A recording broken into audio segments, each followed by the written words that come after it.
साथियों, एक बार फिर आप सभी का स्वागत है मेरे YouTube चैनल विनोद चेजारा पर।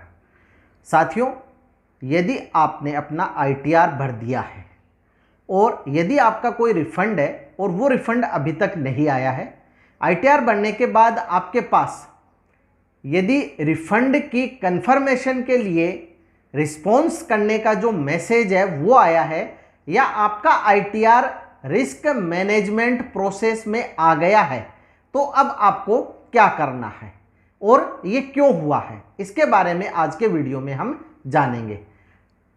हमने एक ITR भरा था और उस ITR का हमें एक मेल प्राप्त हुआ है, वो मेल हम देख लेते हैं।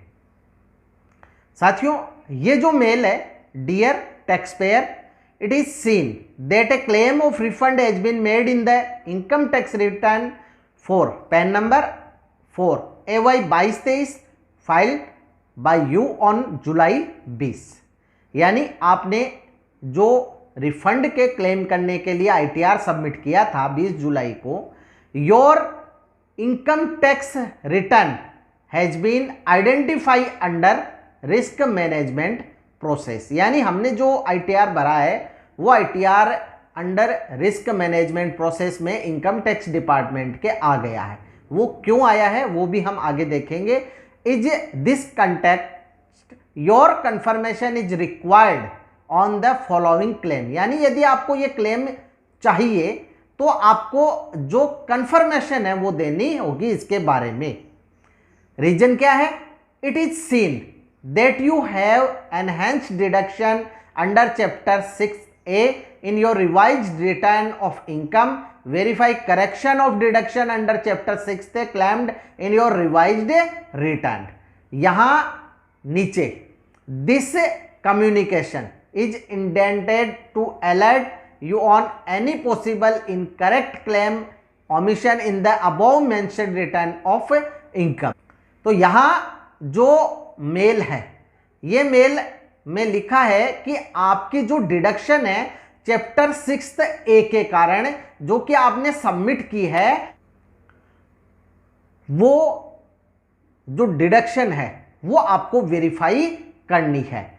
अब नीचे इसी के बारे में बताया कि आपके लिए ये अलर्ट मैसेज है कि आपने जो इनकरेक्ट डिडक्शन की है उसे आप सही कर दे, यदि वो इनकरेक्ट है तो। Relevant information in respect of your financial transaction is also available.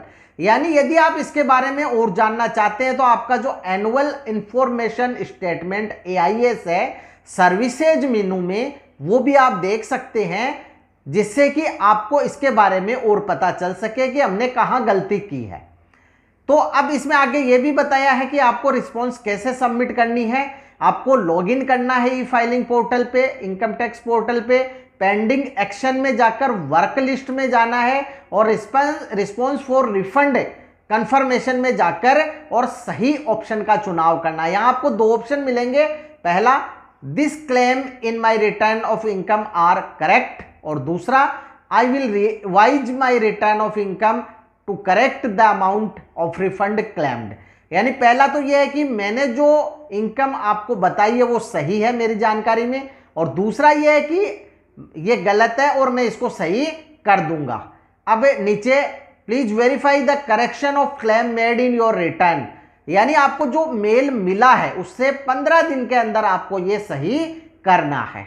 तो साथियों, सबसे पहले हम ये जो मेल आई है वो क्यों आई है उसका कारण जानते हैं। इसके लिए हम इनका 16 नंबर फॉर्म देखते हैं। साथियों, 16 नंबर फॉर्म जो CA ने जारी किया है, यदि आपने अपनी जो भी इनकम है, कटौतियां हैं, आयकर गणना प्रपत्र में सही भरकर नहीं दी है तो ये गलत भी जारी हो जाता है, जैसा कि इस केस में हुआ है।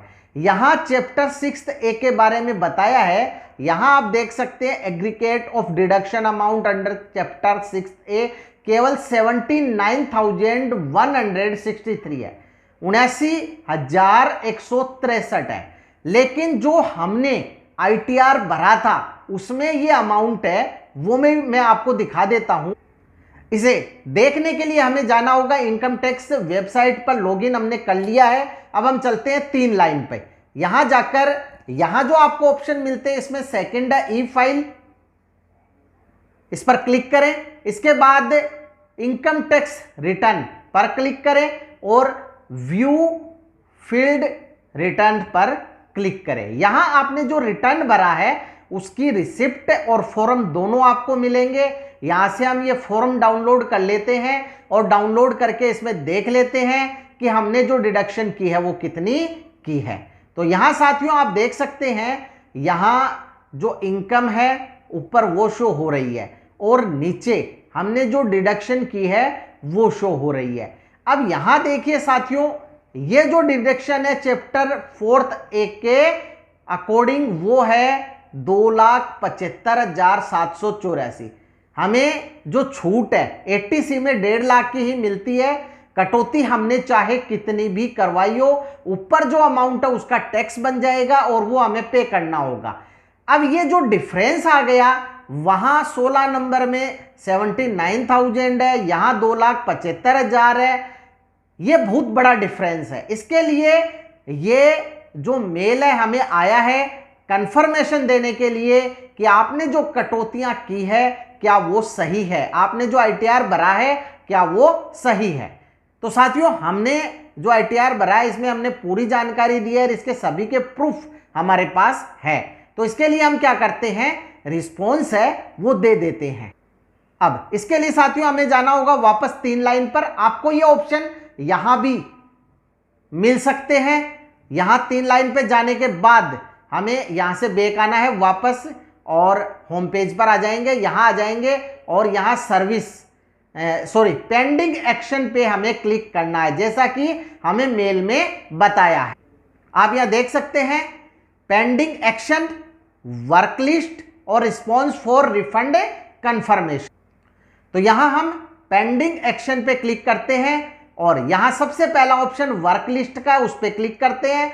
वर्क लिस्ट के ऑप्शन के बाद यहां आपको 2 ऑप्शन मिलते हैं, for your action, for your information. For your action में रिस्पॉन्स फॉर रिफंड कंफर्मेशन ये एक आई हुई है, जो हमारा आईटीआर है उसका एंक्लोजमेंट है वो यहां शो हो रहा है। अब यहां आप देख सकते हैं सबमिट रिस्पॉन्स का ऑप्शन है वो यहां दिया गया है। सेकंड जो ऑप्शन है फॉर योर इंफॉर्मेशन, इसमें कुछ भी नहीं है, there is no item to work list for information. तो फॉर योर एक्शन से ही हमें ये जो है रिस्पॉन्स है वो सबमिट करनी है। यहां साथियों पेंडिंग सिंस 0 आवर्स, यानी कि ये जो मेल है ये हमारे पास आज ही आई है और 15 दिन में हमें इसका रिस्पॉन्स देना है। तो यहां आपको डे भी मिल जाएंगे। यदि आप इसको 5 दिन बाद खोलेंगे तो यहां 5 डे काउंट हो चुके होंगे। तो अब हम इसका रिस्पॉन्स देते हैं, सबमिट रिस्पॉन्स पे क्लिक करते हैं। सबमिट रिस्पॉन्स पे क्लिक करने के बाद जो हमें मेल में ऑप्शन बताए गए हैं वही यहां आ गए हैं। यहां जो है पहला है the claims in my return of income are correct. तो हम यहां पहला ही ऑप्शन सेलेक्ट करेंगे क्योंकि हमने जो भी यहां इनकम में जो भी रसीदें वगैरह हैं वो सब हमारे पास हैं और जो हमने डिडक्शन किया वो सही है। तो यहां हम पहले ऑप्शन पे क्लिक करेंगे। यदि सेकंड ऑप्शन है कि हमने गलत भर दिया, हमारे पास प्रूफ नहीं है, तो हम फिर इस पे क्लिक करके रिवाइज रिटर्न भरेंगे और इस पे क्लिक करके सबमिट करेंगे। तो इसमें हमें पहले रिवाइज रिटर्न भर देना है। तो अब यहां हम पहले ऑप्शन पे क्लिक करके रिस्पॉन्स सबमिट कर देते हैं। रिस्पॉन्स सबमिटेड सक्सेसफुली, ये ट्रांजैक्शन आईडी मिल गई है। अब यहां बैक टू वर्क लिस्ट पे चलते हैं। अब यहां कोई भी रिस्पॉन्स पेंडिंग नहीं है। तो इस प्रकार से साथियों यदि आपका आईटीआर रिस्क मैनेजमेंट प्रोसेस में आ जाता है और चैप्टर 6 ए के अंडर आपने जो कटौतियां की है उसके बारे में आपसे कंफर्मेशन मांगा जाता है, तो इस प्रकार से आप उसको कंफर्म कर सकते हैं। यदि फिर भी आपके कोई समस्या हो तो कमेंट बॉक्स में कमेंट अवश्य करें, आपकी समस्या का निश्चित ही समाधान किया जाएगा। वीडियो यदि आपको अच्छा लगे तो लाइक करें, शेयर करें, सब्सक्राइब करें और बेल आइकॉन को टिक करें ताकि नई वीडियो के जो नोटिफिकेशन है वो आपको तुरंत मिल सके। इसी के साथ आप सभी का बहुत बहुत धन्यवाद और मिलेंगे अगले वीडियो।